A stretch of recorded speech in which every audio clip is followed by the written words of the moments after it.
reception and sat down to think about what I wanted to say to you, to answer the question of why I want to be chair of this party. And I'll admit, when I was first sitting down, the question was more like, why do I want to be chair of this party? But the answer I gave myself last night, and the answer I'm giving you today, is the answer of why I decided to do this in the first place. 35 years ago, I wasn't standing up in a suit or anything like this. I was in a one-bedroom apartment with two parents who were recent immigrants. A family where unemployment benefits and food stamps were what made the difference for us when times were tough. And because of good public schools and good public school teachers, because of public libraries and good parks, because of Pell Grants and federal student loans, I was able to go from a kid whose parents didn't speak any English to working in the White House for the President of the United States.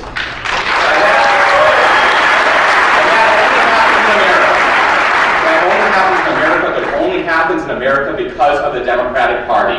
Because we have one party in our country that stands up for public schools. One party that says immigrants are a strength, not a weakness. One party that says we're all in this together, we can up and down together. That one party is the Democratic Party, the party that we are here today to save and rebuild and grow. That's what this election's about. That's what we have to do going forward. Yeah. We all know what's at stake. We all know what's at stake. 4 years ago, Jan Napolitano, Terry Goddard were re-elected with more than 60% of the vote. And Terry Goddard is here, and we should give him a big round of applause.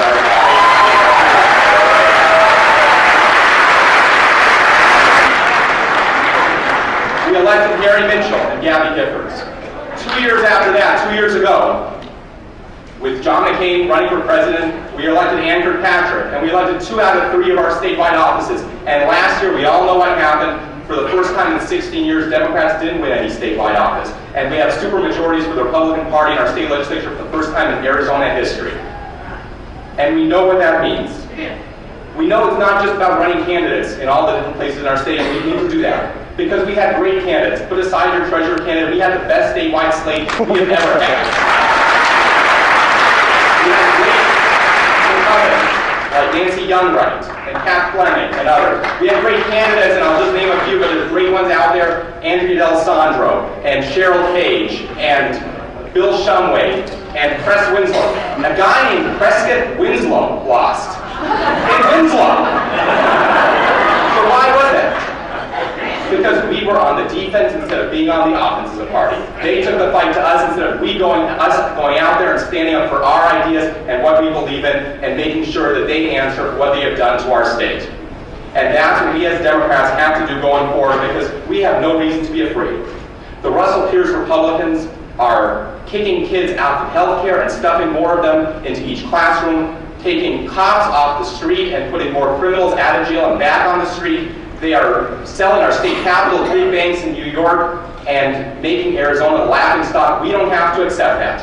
And for too long, folks have been waiting for Arizona Democrats to show up for that fight, and our message here today is your wait is over. So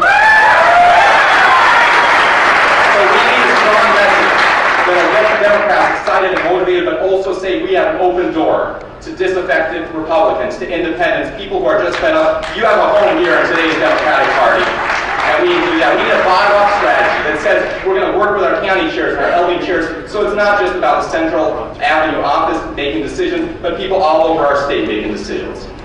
But most of all, we have to win again, because we all know what is at stake. Right now, somewhere in this state, there is a little kid who has no idea what we're doing here today. And maybe her parents are immigrants, and maybe they don't have a lot of money. But we are here today because we want to send a message to her that there are people out there who are ready to fight their heart out for her. That's why we're Democrats. Let us go forward from here, united and growing in strength. Let's treat each other like family, and let's make sure that we make a Democratic Party that we can be proud of, so we can build an Arizona that we can be proud of. Thank you so much.